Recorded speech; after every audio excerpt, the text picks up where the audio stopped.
여호수아 7장 10절부터 15절까지 제가 말씀을 봉독하겠습니다. 여호와께서 여호수아에게 이르시되 일어나라, 어찌하여 이렇게 엎드렸느냐. 이스라엘이 범죄하여 내가 그들에게 명령한 나의 언약을 어겼으며 또한 그들이 온전히 바친 물건을 가져가고 도둑질하며 속이고 그것을 그들의 물건들 가운데에 두었느니라. 그러므로 이스라엘 자손들이 그들의 원수 앞에 능히 맞서지 못하고 그 앞에서 돌아섰나니 이는 그들도 온전히 바친 것이 됨이라.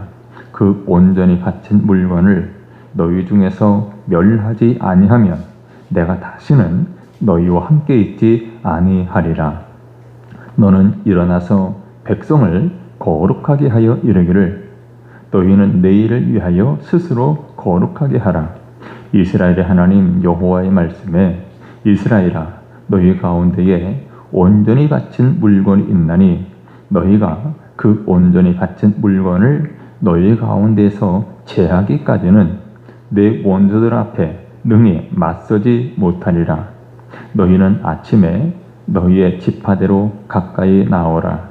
여호와께 뽑히는 그 지파는 그 족속대로 가까이 나올 것이요, 여호와께 뽑히는 족속은 그 가족대로 가까이 나올 것이요, 여호와께 뽑히는 그 가족은 그 남자들이 가까이 나올 것이며 온전히 바친 물건을 가진 자로 뽑힌 자를 불사르되 그와 그의 모든 소유를 그리하라.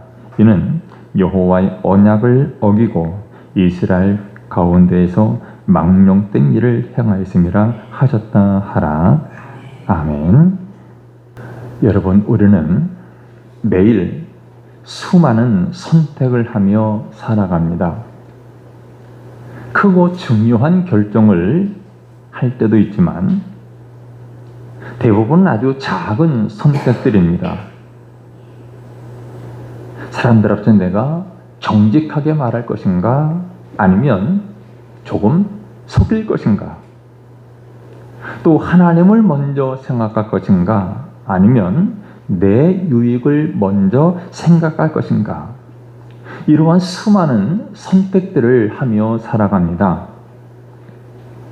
사람들은 보통 큰 잘못, 큰 죄는 경계하지만 비교적 작은 욕심이나 작은 타협은 대수롭지 않게 여길 때가 많습니다. 그러나 우리의 삶은 거창한 결단보다도 작은 선택들이 하나둘 쌓여서 만들어지는 것이 우리의 삶입니다. 특별히 우리의 신앙은 사람 앞에서가 아니라 하나님 앞에서 살아가는 것입니다. 하나님 앞에서의 삶. 하나님께서는 우리의 행동뿐만 아니라 마음의 생각과 동기까지도 보고 계십니다. 그래서 하나님께서는 우리가 얼마나 많은 것을 가졌는가, 이것을 보기보다 우리가 무엇을 더 사랑하며 살아가는가를 중요하게 여기십니다. 오늘 본문은 바로 그런 작은 욕심, 작은 타협이 얼마나 큰 결과를 가져오는지를 보여주고 있습니다. 이 시간 말씀을 통해서 하나님께서 기뻐하시는 정직한 생활, 하나님이 기뻐하시는 정직한 생활이 무엇인지를 함께 살펴보며 은혜를 나누고자 합니다. 첫 번째로 우리가 기억할 것은 하나님은 자기 것을 탐내는, 자기 것을 침범하는 탐욕을 미워하십니다. 하나님의 것을 침범하는 탐욕, 이것을 하나님은 미워하십니다. 우리가 잘 아는 대로 여호수아 6장, 오늘 본문 앞에 나오는 6장에서 이스라엘은 여리고 성을 무너뜨리는 놀라운 승리를 경험했습니다. 당시 여리고 성은 높고 견고한 이중 성벽으로 둘러싸여 있었습니다. 그 성문은 굳게 닫혀 있어서 어느 누구도 쉽게 공격할 수 없던 그야말로 난공불락의 성이었습니다. 그런데 인간의 눈으로 볼 때는 절대로 무너질 수 없어 보였던 그 성이 하나님의 능력으로 무너졌습니다. 이 사건을 통해서 이스라엘 백성들은 분명한 사실을 경험했습니다. 하나님께서 함께 하시면 어떤 문제도 이길 수 있다라는 사실입니다. 하나님이 함께 하시면 어떤 문제도 능히 이길 수 있다는 사실을 이스라엘이 경험했습니다. 자, 그런데 바로 다음 장인 오늘 본문 여호수아 7장에 들어오면 전혀 예상하지 못한 일이 벌어집니다. 난공불락의 여리고 성은 무너뜨렸지만 작은 성읍에 불과했던 아이 성에는 참패를 당한 것입니다. 그 견고한 성 여리고성을 무너뜨렸던 이스라엘이 작은 성읍 아이 성과의 전투에서 참패를 했습니다. 이스라엘 백성들은 큰 충격을 받았습니다. 여러분, 왜 이러한 일이 일어났습니까? 성경은 그 이유를 분명하게 말씀하고 있습니다. 7장 1절을 보면 이렇게 말씀합니다. 이스라엘 자손들이 온전히 바친 물건으로 말미암아 범죄하였으니 이는 유다 지파 세라의 증손 삽디의 손자 갈미의 아들 아간이 온전히 바친 물건을 가졌습니다. 여호와께서 이스라엘 자손들에게 진노하시니라. 이 말씀 보면 하나님이 진노하셨다라고 표현합니다. 진노하시는 이유가 무엇입니까? 원인이 무엇입니까? 이스라엘 자손들이 온전히 바친 물건이 있는데 그 온전히 바친 물건을 가졌다라는 것입니다. 우리가 이렇게 알고 있는 대로 아간은 하나님께 구별하여 드려야 할 전리품을 몰래 취해서 자신의 장막에 감추었습니다. 겉으로 보기에는 이스라엘의 수십만, 그들 가운데 한 사람, 이 한 사람의 욕심에서 비롯된 작은 범죄처럼 보였고 아간 개인의 문제처럼 보입니다. 그러나 하나님께서는 이 일을 단순한 도둑질로만 보지 않으셨습니다. 왜냐하면 여리고 성은 하나님께서 가나안 정복의 첫 열매로 받으신 성이었기 때문입니다. 당시에는 전쟁에서 얻은 첫 승리의 전리품, 이 첫 승리의 전리품을 왕에게 혹은 자신들이 섬기는 신에게 바치는 관습이 있었습니다. 따라서 하나님께서도 여리고 성을 가나안 정복의 첫 열매로 받으셨습니다. 그리고 그 전리품 역시 하나님께 속한 것으로 구별하셨습니다. 자, 오늘 본문을 보면 많이 등장하는 반복되는 말씀이 있습니다. 온전히 바친 물건이라는 거죠. 온전히 바친 물건, 이것을 히브리어로 헤렘이라고 말합니다. 헤렘. 이 헤렘의 뜻은 하나님께 완전히 바쳐져서 사람이 손댈 수 없도록 구별된 것을 말합니다. 쉽게 표현하면 하나님의 것으로 구별된 것, 하나님의 것을 가르쳐서 헤렘이라고 표현합니다. 하나님께 온전히 바쳐진 물건. 따라서 그것은 처음부터 사람의 소유가 아니라 하나님의 소유였습니다. 하나님께서는 이미 여호수아를 통해서 6장 19절에 이렇게 명령하셨습니다. 은금과 동철 기구들은 다 여호와께 구별될 것이니 그것을 여호와의 곳간에 드릴지니라. 여리고 성을 점령하면서 이미 하나님께서는 이렇게 명령하셨습니다. 여호와께 구별될 것이다.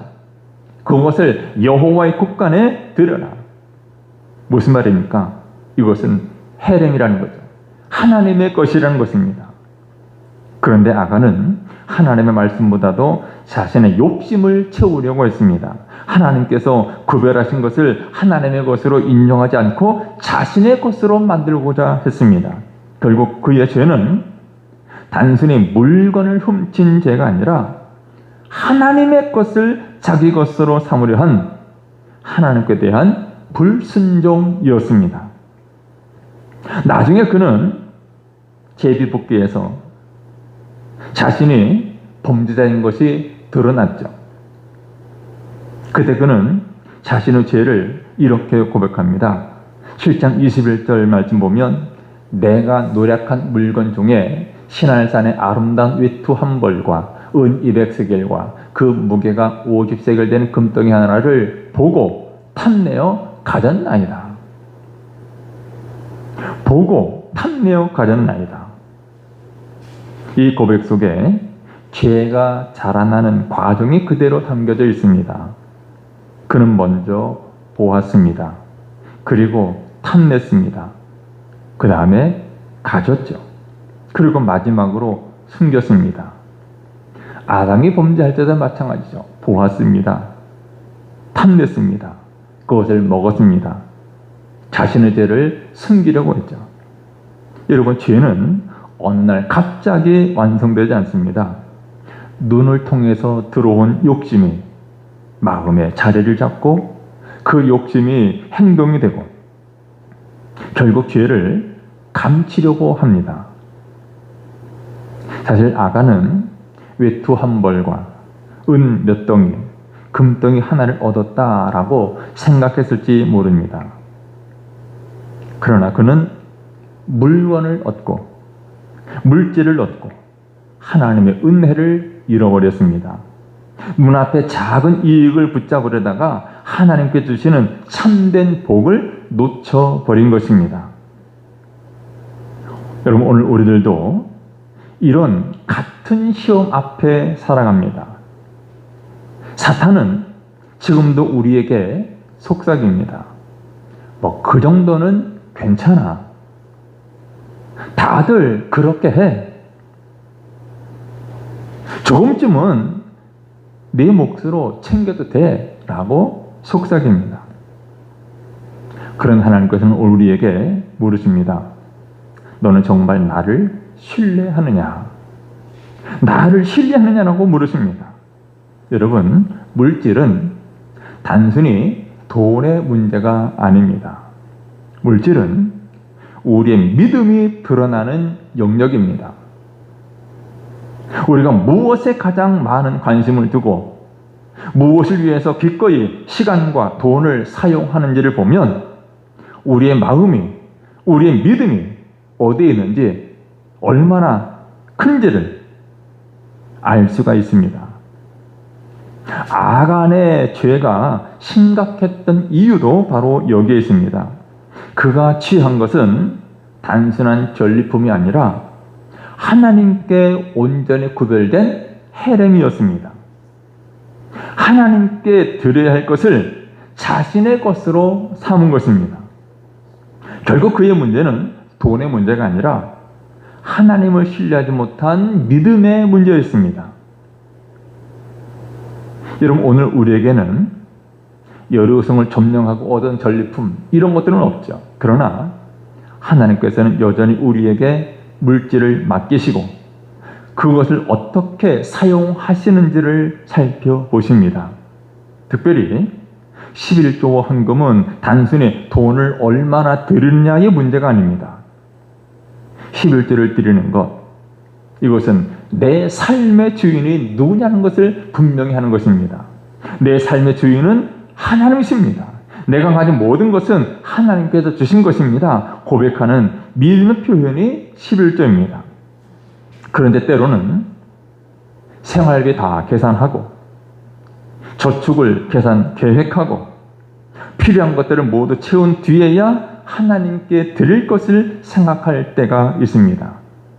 물론 오늘날 이 11조를 헤렘과 동일하게 볼 수는 없습니다. 그러나 하나님께서 우리의 산물, 우리의 물질에 주인의심을 잊고 모든 것을 내 것처럼 여기며 살아간다면 하나님의 말씀보다 자신의 욕심을 앞세웠던 이 아간의 모습이 우리 안에도 있을 수 있습니다.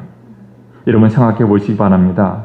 우리의 생명도, 우리 건강도, 우리 가정도, 직장도 모두 하나님께서 허락하신 것입니다. 우리가 가진 모든 것은 하나님의 은혜로 받은 선물입니다. 그러므로 하나님께 드리는 것은 아까운 것을 내어놓는 일이 아닙니다. 아까운데 억지로 드리는 것이 아닙니다. 하나님께 받은 은혜에 감사하며 하나님을 신뢰한다는 믿음의 고백입니다. 뿐만 아니라 우리는 정직한 물질 생활을 해야 되는데 이 정직한 물질 생활은 교회 안에서만 필요한 것이 아닙니다. 직장에서도 또 사업에서도 거래할 때도 세금을 낼 때도 정직해야 합니다. 하나님을 믿는 사람의 정직함은 예배당 안에서만 드러나는 것이 아니라 일상의 삶 속에서 나타나야 합니다. 여러분, 탐욕은 결코 우리에게 참된 만족을 주지 못합니다.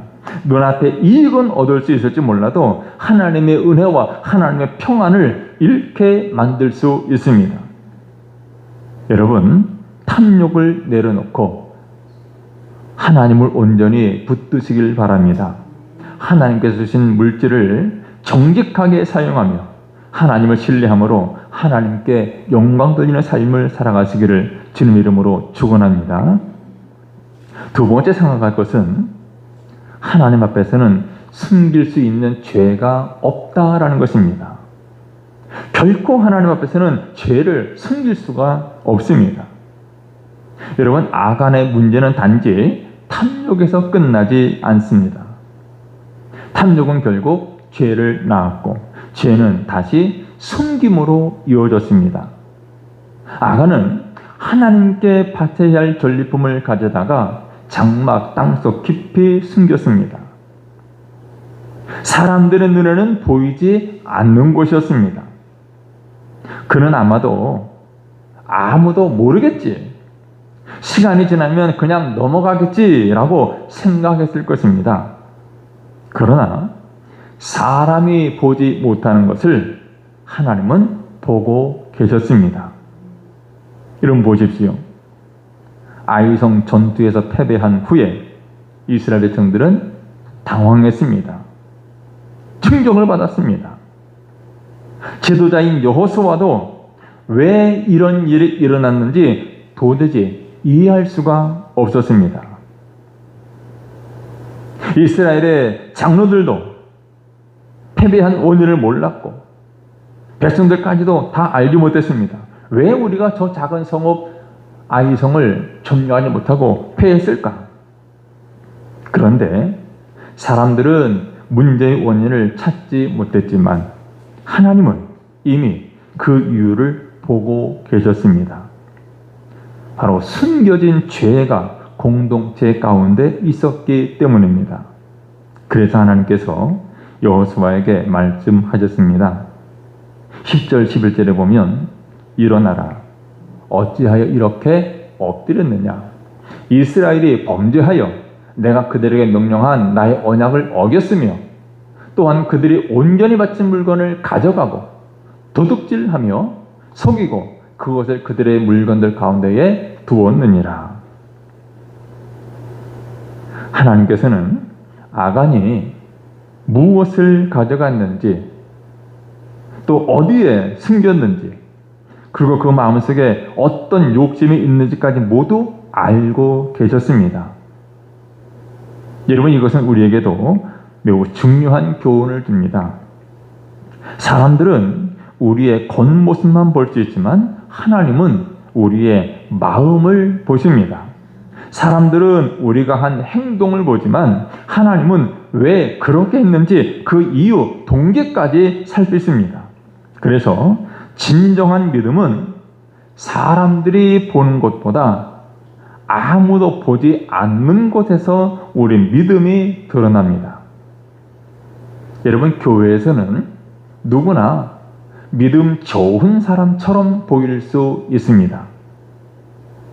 그러나 하나님께서는 우리가 예배당 안에서 예배 드리는 모습만 보시는 것이 아닙니다. 가정에서 가족들을 대하는 모습도 보시고, 직장에서 일하는 모습도 보시고, 혼자 있을 때 무엇을 생각하고 무엇을 선택하고 살아가는지도 보고 계십니다. 우리가 입을 하는 말뿐만 아니라 마음속에 품고 있는 생각과 감정까지도 하나님 앞에는 숨길 수 없습니다. 그래서 다윗은 이 사실을 깨닫고 이런 고백을 한 적이 있습니다. 시편 139편에 보면 여호와여 주께서 나를 살펴보셨으므로 나를 아시나이다. 나를 안다고 고백하죠. 무엇을 아십니까?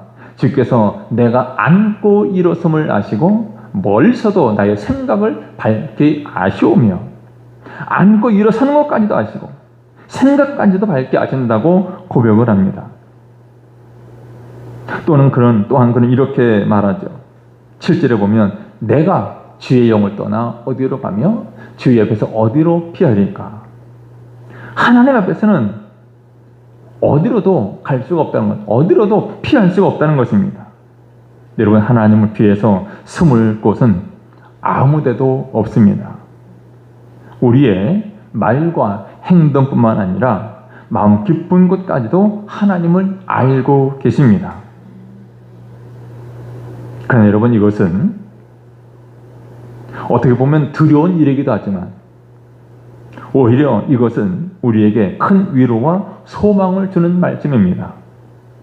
하나님이 우리의 모든 것을 아시고 우리를 지켜보고 계신다는 사실은 우리에게 큰 위로와 소망을 주는데, 하나님은 우리의 죄만 보시는 분이 아니라 우리의 눈물도 보시는 분이시기 때문입니다. 하나님은 다른 사람들이 몰라주는 우리의 수고도 보시고, 남들이 알지 못하는 남몰래 드리는 우리의 기도도 보시고, 힘들어도 정직하게 살아가는 우리의 믿음 노력도 알고 기억하고 계십니다. 그러므로 우리는 사람의 인정만 바라보며 살아갈 것이 아니라 하나님께 인정받는 삶을 살아야 합니다. 사람의 눈은 속일 수 있어도 하나님은 속일 수 없습니다. 여러분, 오늘 여러분 마음속에 무엇이 숨겨져 있습니까? 남들은 모르지만 아직까지 내려놓지 못한 욕심은 없습니까? 하나님보다도 더 의지하는 것이 있지는 않습니까? 혹시 오래도록 마음에 품고 있으면서도 아직 회개하지 않은 죄가 있습니까? 여러분, 죄는 우리를 하나님 앞으로 나아가게 하기보다 숨게 만듭니다. 그러나 숨긴다고 문제가 해결되는 것은 아닙니다. 오히려 죄는 마음을 더 무겁게 하고 하나님과의 관계를 멀어지게 만듭니다. 반대로 하나님 앞에 솔직하게 나아가면 회복은 시작됩니다. 우리는 모두 부족하고 연약해서 실수할 수 있습니다. 그러나 하나님은 우리의 연약함 때문에, 우리의 실수 때문에, 우리의 죄 때문에 우리를 외면하지 않으십니다. 자신의 잘못을 인정하고 하나님께로 돌아오는 사람을 하나님 용서하시고 다시 일어설 힘을 주십니다. 그래서 회개는 끝이 아니라 새로운 시작이고, 하나님께 돌아오는 순간부터 회복의 은혜가 시작되는 것입니다. 그러므로 여러분, 더 이상 죄를 감추지 마시기를 바랍니다. 사람은 속일 수 있어도 하나님은 속일 수 없습니다. 오늘 우리의 모든 것을 아시는 하나님 앞에 진실하게 서시기를 바랍니다. 감추었던 것들을 내려놓고 정직하게 주님께 나아가시길 바랍니다. 그래서 언제 어디서나 하나님 앞에서 부끄러움 없이 살아가며 우리 하나님께로 인정받는 복된 성도들 되시기를 주 이름으로 축원합니다. 오늘 본문의 세 번째로 말씀합니다. 죄를 제거할 때 악을 골짜기가 소망의 문이 된다는 것입니다. 악을 골짜기가 소망의 문이 됩니다. 여러분, 앞에서 살펴본 것처럼 아간은 죄를 숨기려고 했습니다. 그러나 숨겨진 죄는 결국 하나님 앞에서 드러났고 하나님께서는 그 죄를 그대로 두지 않으셨습니다. 왜냐하면 죄는 한 사람만 무너뜨리는 것이 아니라 공동체 전체를 무너뜨리기 때문입니다. 작은 성 아이성 전투에서 이스라엘이 패배한 이유도 군사력이 부족했기 때문이 아니었습니다. 가장 중요한 것은 하나님과의 관계에 문제가 있었기 때문입니다. 그래서 하나님께서는 여호수아에게 이렇게 말씀하셨습니다. 13절 하반절을 보면 이스라엘아 너희 가운데에 온전히 바친 물건이 있나니 너희가 그 온전히 바친 물건을 너희 가운데서 제하기까지는 내 원수들 앞에 능히 맞서지 못하리라. 무엇을 말씀합니까? 하나님은 이스라엘에게 더 좋은 전략을 세우라고 말씀하지 않으셨습니다. 더 많은 군사를 모으라고도 하지 않으셨습니다. 가장 먼저 죄를 제거하라 라고 말씀하셨습니다. 죄를 제거하라. 하나님께 온전히 바쳐진 물건, 그것이 하나님께 드려진 것이 아니라 그것을 너희 가운데 아직 숨겨두고 있다는데 이 문제 해결하라는 것입니다. 하나님께서는 전쟁의 승리보다 하나님과 바른 관계를 회복하는 것을 더 중요하게 여기셨기 때문입니다. 오늘 우리도 어려운 일을 만나면 먼저 환경을 바꾸려고 합니다. 직장이 문제라고 생각하면 직장을 바꾸려고 하고, 사람이 문제라고 생각하고 다른 사람을 탓하기도 합니다. 경제적인 어려움이 오면 수입을 늘릴 방법만 찾고, 가정에 갈등이 생기면 상대방이 변하기를 기다립니다. 그러나 하나님께서는 먼저 우리 자신의 모습을 돌아보게 하십니다. 내 모습이 어떤지 돌아봐야 돼요. 혹시 하나님과의 관계에 문제가 있는 것은 아닌지, 하나님 앞에 순종하지 못한 부분은 없는지, 아직 회개해야 할 죄가 없는지 살펴보게 하십니다. 하나님께서 원하시는 것은 겉으로 보이는 변화만이 아닙니다. 마음속 문제를 해결하는 것입니다. 우리가 몸이 아플 때 그냥 진통제만 먹는다고 병이 완전히 낫는 것은 아닙니다. 병의 원인을 치료해야 건강을 회복할 수 있습니다. 마찬가지로 신앙생활도 그렇습니다. 죄를 그대로 품은 채 축복만 구할 수는 없습니다. 회개 없이 참된 평안과 회복을 누릴 수는 없습니다. 하나님께서는 오늘 우리들에게 먼저 마음을 살피고 하나님 앞에 바로 서라고 말씀하십니다.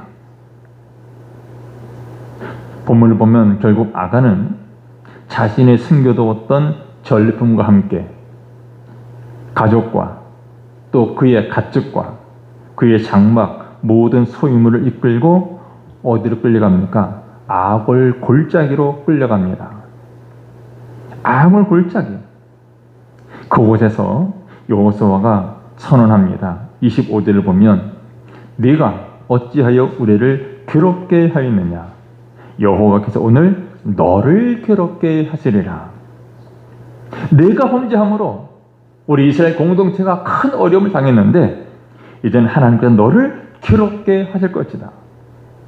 그리고 성경 이어서 말씀합니다. 25절 26절에 보면 온 이스라엘이 그를 돌로 치고 물건들도 돌로 치고 불사르고 그 위에 돌무더기를 크게 쌓았다라고 말합니다. 바로 이것이 아골 골짜기입니다. 우리는 이 장면을 읽으면 마음이 무거워집니다. 그러나 이것은 하나님께서 죄를 얼마나 엄중하게 여기시는지를 보여주는 말씀입니다. 한 사람의 욕심이 공동체 전체를 슬픔에 빠뜨렸고 한 사람의 불순종이 많은 사람의 눈물을 만들었습니다. 죄는 결코 가족 문제가 아닙니다.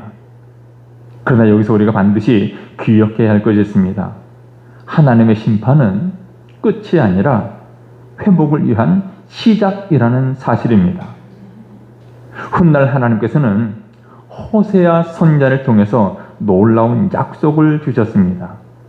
자, 호세아 2장 15절입니다. 이렇게 말씀합니다. 거기서 비로소 그의 포도원을 그에게 주고 악을 골짜기로 소망의 문을 삼아 주리니 라고 말씀하셨습니다. 악을 골짜기로 소망의 문을 삼아 주겠다. 여러분, 악을 골짜기는 무엇을 말합니까? 한때 죄의 결과로 말미암아 큰 아픔과 눈물을 경험했던 곳입니다. 실패의 자리였습니다. 후회와 상처가 남아있는 장소였습니다. 어쩌면 우리에게도 이런 악을 골짜기가 있을 수 있습니다. 가정의 갈등 때문에 눈물 흘렸던 자리, 물질의 어려움으로 낙심했던 시간, 잘못된 선택으로 후회했던 순간들이 있습니다. 그런데 하나님께서는 그 악을 골짜기를 그대로 두지 않으십니다. 오히려 그것을 소망의 문으로 바꾸시겠다라고 약속하십니다. 왜 그렇습니까? 하나님께서는 회개하며 돌아오는 사람을 외면하지 않으시기 때문입니다. 자신의 잘못을 인정하고 하나님께 나오는 사람에게는 언제나 다시 시작할 수 있는 기회를 주십니다. 그래서 회개가 있는 곳에는 절망 대신에 소망이 생기고 눈물이 있던 자리에는 회복의 은혜가 임하게 됩니다. 하나님은 죄를 미워하시지만 회개하는 죄인을 버리지 않으십니다. 탕자가 모든 것을 잃고 아버지께 돌아왔을 때 따뜻하게 품어주셨습니다. 다윗이 눈물로 회개했을 때 다시 일어설 수 있는 은혜를 주셨습니다. 베드로가 실패한 후에 지름길로 돌아왔을 때 다시 사명의 길을 걷게 하셨습니다. 이처럼 하나님 오늘도 넘어지고 실수한 사람이라도 진심으로 주님께 돌아오기만 하면 다시 품어주시고 새롭게 시작할 힘을 주시는 분이십니다. 여러분, 오늘 여러분의 삶을 돌아보시기를 바랍니다. 혹시 하나님보다 더 의지하는 것이 있지는 않는지, 내려놓아야 할 욕심이나 숨겨둔 죄는 없는지 살펴보시기를 바랍니다. 가정의 문제든 물질의 문제든 마음의 상처든 하나님 앞에 솔직하게 내려놓을 때 회복이 시작됩니다. 죄를 감추지 말고 하나님께로 가지고 나오시기 바랍니다. 여러분, 회개하며 하나님께 나아감으로 소망의 문이 열리고 회복의 은혜를 누리시기를 이름으로 축원합니다. 여러분, 아간의 이야기는 탐욕이 얼마나 큰 문제를 가져올 수 있는지를 보여줍니다. 또한 사람은 속일 수 있어도 하나님은 속일 수 없다는 사실을 깨닫게 합니다. 우리는 살아가면서 물질과 욕심 앞에서 흔들릴 때가 있고 때로는 잘못을 감추고 싶을 때도 있습니다. 그러나 하나님께서는 죄를 미워하시지만 회개하며 돌아오는 사람은 결코 외면하지 않으십니다.